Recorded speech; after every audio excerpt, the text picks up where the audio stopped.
তোমরা একটা জিনিস চিন্তা করলে দেখবা, সবাই গুছালো জিনিস পছন্দ করে। গুছালো রুম, গুছালো ড্রেস, গুছালো একটা জায়গা, গুছালো ক্লাসরুম, সব হচ্ছে গুছালো জিনিস পছন্দ করে।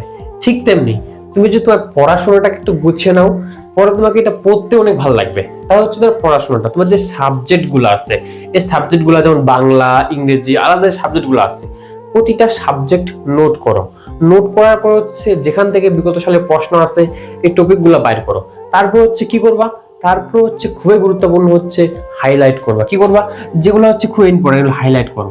হাইলাইট করো সিকিউর জন্য, এমসিকিউর জন্য, সবগুলো একটু হাইলাইট করো, ভালো করে পড়ো।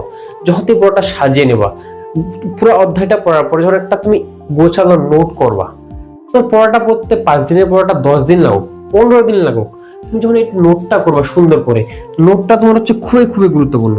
যখন তুমি নোটটা করে পড়াশোনাটা শুরু করবা, তখন দেখবা তার পরের বার যখন তুমি পড়তেছো, তোমার পড়াটা এত ভালো লাগতেছে এবং তোর পড়াটা অনেক ভালো হচ্ছে। অনেকে বারবার পড়তেছে, তো নোটটা পড়ে যাচ্ছ শুধু, দেখবো তোমার পরীক্ষায় অনেক ভালো হচ্ছে। তা হচ্ছে গুছালো জিনিস, যেটা তোমার গুছালো জিনিস সবাইকে ভালো লাগে, ঠিক তেমনি তোমার গুছালো পড়াশোনাটা তোমাকে অনেক ভালো করে তুলবে, তার মন মানসিকতা আরো নতুন করে তৈরি করে দেবে।